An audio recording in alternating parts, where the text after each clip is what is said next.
ஓம் நம சிவாய். வணக்கம். இன்றைக்கி வீடியோவில் நம்ம என்ன பார்க்க போகிறோன்னா, நீங்கள் பண்ணுற ஒரு மாந்திரிகம் எப்படி ஒர்க் ஆகுது அப்படின்றத பார்க்கலாம். இல்லை நீங்கள் ஒரு மாந்திரிகர் அப்ரோச் பண்ணி ஒரு சில அஷ்டகர்மங்களில் ஏதாவது ஒன்று பண்ணுறீங்க அப்படின்னா அது எப்படி ஒர்க் ஆகுது அப்படின்றத பார்க்கலாம். இப்போது நீங்கள் ஒரு மாந்திரிகம் வீடியோஸ் பார்த்து யூடியூப் பார்த்து நீங்கள் ட்ரை பண்ணுறீங்கன்னு வச்சுக்கோங்களேன். இப்போ எக்ஸாம்பிளுக்கு இப்படி சொல்லணுன்னா, நிறைய பேர் எனக்கு அப்படி சொல்லியிருக்காங்க.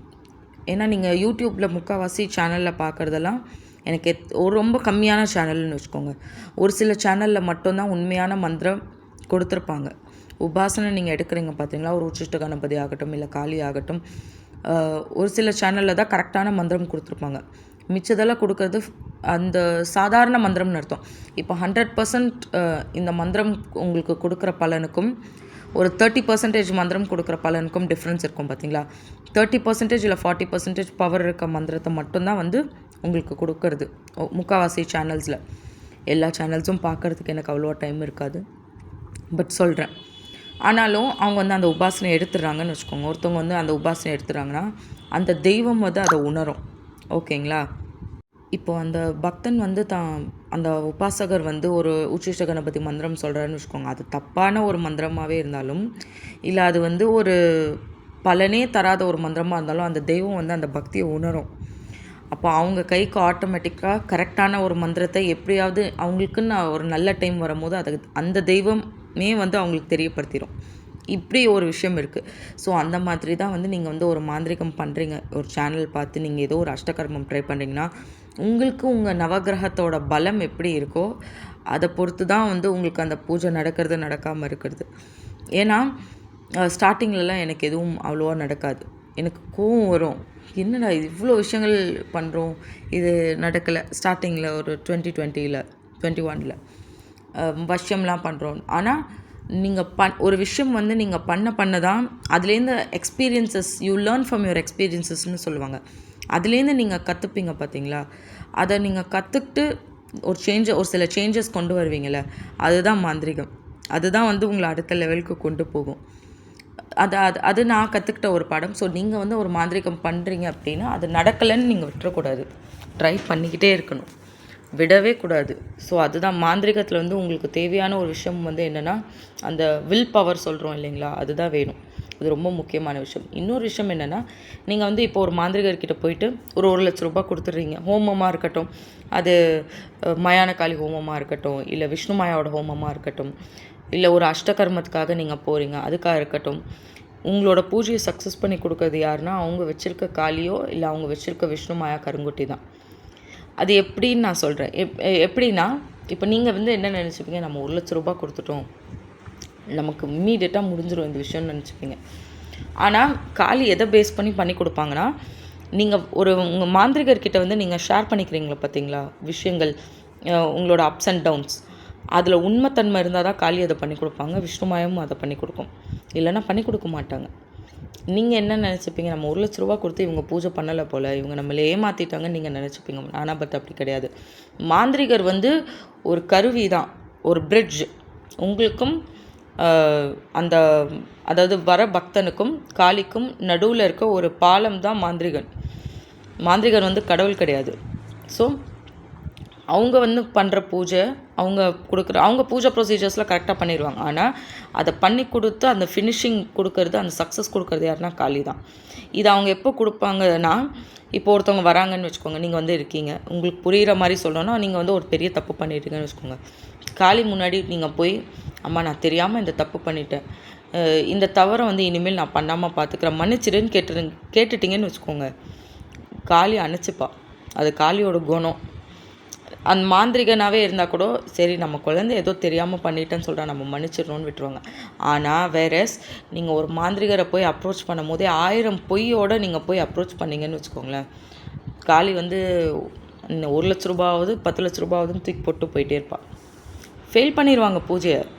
அவங்க அதை பண்ணி கொடுக்க மாட்டாங்க. ஆரம்பத்தில் போகும்போது இந்த மாதிரி தான். இது எப்படி நான் சொல்கிறேன்னா, நீங்கள் என்ன மாந்திரிகர்கிட்ட பேசுகிறீங்க, நீங்கள் என்ன மென்டாலிட்டியோடு காளி முன்னாடி நிற்கிறீங்க, நீங்கள் அது கூகுள் பேலேயே நீங்கள் காசு போட்டாலும் சரி, நீங்கள் பேடிஎம்மில் காசு போட்டாலும் சரி, நீங்கள் போடும் போதே அந்த தெய்வம் அதை உணரும். நான் இப்போ உங்கள் கூட ஒரு விஷயம் காளியை பற்றி பேசுகிறேன், விஷ்ணுமாயை பற்றி பேசுகிறேன்னா அந்த தெய்வத்துக்கு அது கேட்கும். நம்மளை பற்றி என்ன பேசுகிறாங்கன்னு. ஸோ நீங்கள் வந்து ஒரு மாந்திரிகர்கிட்ட போகும்போது உங்கள் சைடு நியாயம் இருக்க மாதிரி நீங்கள் போனீங்கன்னா கண்டிப்பாக காளி வந்து உங்களுக்கு பண்ணி கொடுப்பாங்க. அதை விட முக்கியமான ஒரு விஷயம், எனக்கு வந்து ஒருத்தவங்க வந்திருந்தாங்க. அவங்களுக்கு வந்து ஹோமத்துக்கு தான் வந்திருந்தாங்க, காளி ஹோமத்துக்கு தான் வந்திருந்தாங்க. இப்போது எல்லாமே அவங்களுக்கு பூஜை பண்ணி கொடுத்தாச்சு. ஆனால் அவங்களுக்கு பூஜை சக்ஸஸ் ஆகலை. எனக்கு வந்து என்னடா இது என்னடா நமக்கு வந்து சோதனைன்ற மாதிரி ஆகிட்டு, என்ன ஆச்சு அப்படின்னு. இல்லை மேடம் நடக்கலை அப்படின்னாங்க. இது ரொம்ப நானும் மண்டையை போட்டு பிச்சுக்கிட்டேன், என்ன ரீசனுக்காக நடக்கலன்னு. கடைசியில் பார்த்தா குலதெய்வ வழிபாடு கிடையாது, பித்ரு தோஷம் ஜாஸ்தி. பித்ரு தோஷம்னா பித்ருக்கு கொடுக்க வேண்டிய தர்ப்பணம் அந்த அமாவாசைக்கு சாமி கும்பிட்றதுன்றதெல்லாம் பண்ண மாட்டாங்க. இவ்வளவும் வச்சுட்டு வந்து காளிக்கிட்ட வந்து கொடுன்னு கேட்டால் காளி எப்படி கொடுப்பாங்க? ஸோ நீங்கள் வந்து உங்களோட பித்ருக்களை வந்து கண்டிப்பாக அவங்களுக்கான தர்ப்பணங்கள், அவங்களுக்கான ஒரு வழிபாடு, அந்த சாப்பாடு இறந்தவங்களுக்கு அப்படின்றது நீங்கள் கொடுக்கணுன்றது மேண்டட்டரியான விஷயம், ரொம்ப ரொம்ப அவசியமான ஒரு விஷயம். அதே மாதிரி அதை விட குலதெய்வ வழிபாடு வந்து ஒருத்தவங்க இருக்காங்க எனக்கு தெரிஞ்சவங்க.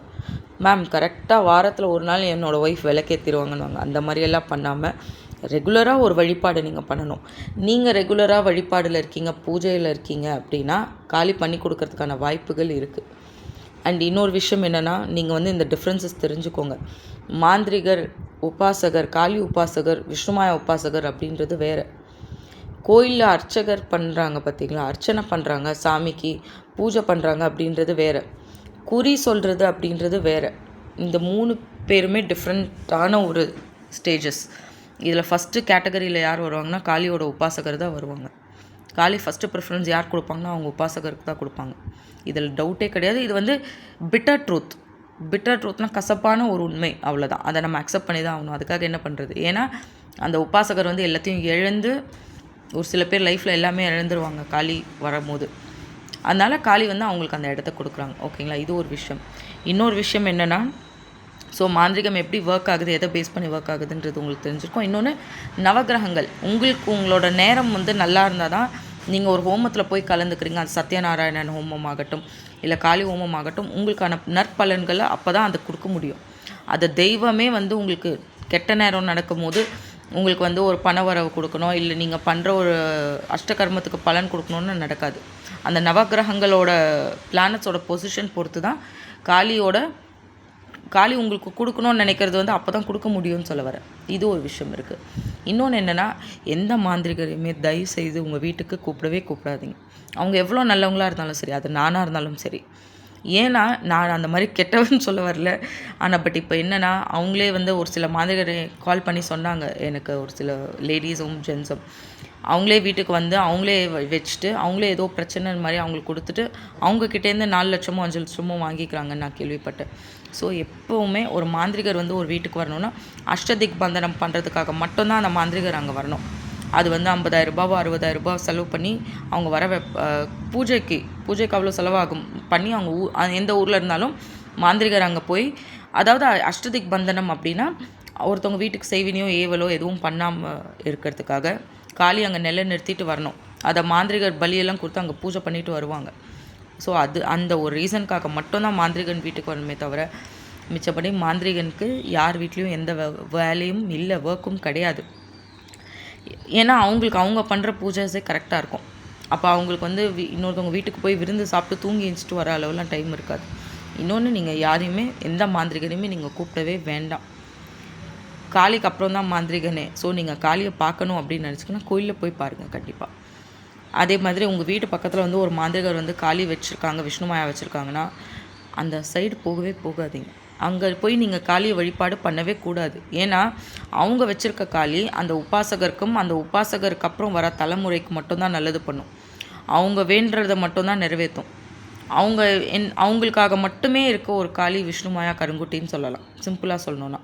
இப்போ நான் வந்து ஒரு ராட்வீலர் வச்சுருக்கேன். நாய் வந்து பைரவர் இல்லையா, அது யாருக்கு பேச்சு கேட்கும்? என் பேச்சு கேட்கும், என் கூட விளையாடும், என் கூட கொஞ்சம். பட் ஆனால் நான் ஒரு 10 சொந்தக்காரங்களை கூட்டிகிட்டு வந்துட்டு நீங்கள் உட்காருங்க, ராட்வீலர் எதுவும் பண்ணாத, நான் பார்த்துக்கிறேன் அப்படின்னு சொல்ல முடியாது. ஏன்னா அது அவங்கள கடிச்சு கொதரும். அதே குணம் தான் காளிக்கும். ஏன்னா காளியை வச்சுருக்கிறதுன்றது ஒரு சிங்கத்தை நம்ம எப்படி மெயின்டைன் பண்ணுறோமோ அந்த மாதிரி மெயின்டைன் பண்ணுறது தான் அர்த்தம். அதனால் எந்த மாந்திரிகம் பண்ணுற இடத்துக்கும் நீங்கள் போகக்கூடாது. இதனால தான் அப்போல்லாம் சொல்லுவாங்க மாந்திரிகம் பண்ணுற இடத்துக்கு போகக்கூடாது அப்படின்னு சொல்கிறதுக்கான ரீசன் என்னென்னா இதுதான். ஸோ இது ஒரு விஷயம். அதே மாதிரி வீடியோ கால் வந்து அது நேத்தி கூட எனக்கு ஒரு லேடி கால் பண்ணாங்க. வீடியோ காலில் வந்து பூஜை பார்க்கணுன்னு இவங்க கேட்டிருக்காங்க. அதனால் அவங்க வந்து இதுதான் சாக்குன்னு அவங்களும் வீடியோ காலில் வர சொல்லியிருக்காங்க. இப்போ நீங்கள் வந்து உங்கள் வீட்டில் ஒரு புலியார் சதுர்த்தி பண்ணுறீங்க, விஜயதசமி கொண்டாடுறீங்கன்னா, உங்களை வீடியோ கால் வந்து உங்கள் சொந்தக்காரங்க நமக்கு ஒரு ஃபோன் வந்தால் எவ்வளோ கோவப்படுறோம் பூஜா ஹவர்ஸில். நார்மலாக வீட்டில் பண்ணுற பூஜையிலேயே எனக்கெல்லாம் பயங்கரமாக கோவம் வரும். என் குழந்தைங்க பூஜா ஹவர்ஸ்னால் பக்கத்துலேயே வர மாட்டாங்க. ஏன்னா நம்மளோட கான்சன்ட்ரேஷன் முழுக்க அந்த பூஜையில் தான் இருக்கணும். அந்த ஃபோக்கஸ் வந்து அங்கே தான் இருக்கணும். ஸோ அப்போ நீங்கள் போய் எப்படி வீடியோ கால் பேசுவீங்கன்னு நீங்கள் யோசிக்கணும். அதனால் எந்த மாந்திரிகராக இருந்தாலும் சரி, அது எவ்வளோ பெரிய பூஜையாக இருந்தாலும் சரி, இப்போது கோயில் வச்சுருக்காங்க அப்படின்னா நீங்கள் வந்து கூகுள் மீட்டில் பார்க்குறீங்கன்னா தாராளமாக பார்க்கலாம். எல்லோரும் 4-5 பேர் கலந்துக்கிறாங்கன்னா நீங்கள் பார்க்கலாம். ஆனால் தனிப்பட்ட முறையில் உங்களை வீடியோ கால் வர சொல்கிறாங்கன்னா நீங்கள் ஃபோன் பண்ணவே பண்ணாதீங்க. அப்படிப்பட்ட பூஜையே உங்களுக்கு வேண்டாம். நீங்கள் நேராக காளி கோயிலுக்கு போயிட்டு ஒரு விளக்கு போட்டுட்டு காளிக்கிட்டே நீங்கள் முறையிட்டு உங்களோட வேண்டுதலை நிறைவேற்றிட்டு, அதாவது எனக்கு தமிழில் சொல்ல தெரியல, you can go to temple and you can pray there and come. அங்கே போய் உட்காந்துட்டு நிம்மதியாக ஒரு விளக்கு ஏற்றிட்டு மனசால காளியை நீங்கள் வணங்கிட்டு வரலாம். ஏன்னா இந்த வீடியோ கால் அப்படின்றதுல இந்த வீடியோ கால் பூஜை, ஒருத்தவங்க சொன்னாங்க வீடியோ கால்லையே வசியம் பண்ணி கொடுக்குறேன்ட்டாரு, வீடியோ கால்லையே பூஜை பண்ணி கொடுக்குறேன்ட்டாரு. இந்த மாதிரி விஷயங்களை நம்பாதீங்க. இந்த மாதிரி பேர்களையும் நம்பாதீங்க. அவங்களுக்கு முக்கால்வாசி நீங்கள் காலே பண்ணாதீங்க. உண்மையான மாந்திரிகரை நீங்கள் வந்து மீட் பண்ணணுன்னா நீங்கள் காளி கோயிலுக்கு போய் வழிபாடு பண்ணி, அம்மா எனக்கு இந்த பிரச்சனை இருக்குது, எனக்கு ஒரு மாந்திரிகர், நல்ல மாந்திரிகரை நீங்கள் என் கண்ணுக்கு காட்டுங்க, எனக்கு இது. ஏன்னா மாந்திரிகம் அப்படின்றதே ஒரு ஷார்ட்கட் தான். இட்ஸ் அகெயின்ஸ்ட் கர்மா. அதனால தான் மாந்திரிகனுக்கு வந்து ரொம்ப கஷ்டப்படுவாங்க அப்படின்னு சொல்கிறாங்க பார்த்தீங்களா. அது ஏன்னா ஒருத்தவங்க கஷ்டப்படணும் அப்படின்றது அவங்க விதியாக இருந்தால் ஒரு யந்திரம் மந்திரம் அவங்க போட்டு கொடுக்குறாங்க, இல்லை அஷ்டகர்மம் பண்ணி கொடுக்குறாங்கன்னா அந்த கர்மாவை சுமக்கிறது யாருன்னா மாந்திரிகன் தான். அந்த பாவம் யாருக்கு வரும்னா மாந்திரிகனுக்கு தான் வரும். ஆனால் அதனால தான் அவங்க காசை வாங்கி பண்ணி கொடுக்கறதுக்கான ரீசன் என்னென்னா, ஹெவி அமௌண்ட் மாந்திரிகத்தில் வாங்குறதுனா எதுக்காக வாங்குறாங்கன்னா, அவங்களுக்கு ஹாஸ்பிட்டலைஸ்ட் ஆகுவாங்க, உடம்பு சரியில்லாமல் ஆகும் அந்த பூஜை பண்ணும் போது, இல்லை பூஜை பண்ண பிறகு அந்த மாதிரி விஷயங்கள். அதாவது அவங்களுக்கு உடம்பு வந்து யாரும் முறுக்கிற மாதிரியெல்லாம் இருக்கும் மாந்திரிகனுக்கு, அந்த மாதிரியெல்லாம் நிறைய நடக்கும். அதனால தான் அவங்க அவ்வளோ அமௌண்ட் வாங்கி பூஜை பண்ணுறாங்க. ஸோ நீங்கள் வந்து அமௌண்ட், காசு இதெல்லாத்தையும் தாண்டி மாந்திரிகம் அப்படின்றது ஒரு ஷார்ட்கட். அகெயின்ஸ்ட் கர்மாக்கு அகெயின்ஸ்டாக ஒர்க் ஆகுது. இதை நீங்கள் கண்டிப்பாக புரிஞ்சுக்கோங்க. இதில் ஏதாவது டவுட் இருந்தால் கேளுங்க. Thank you so much.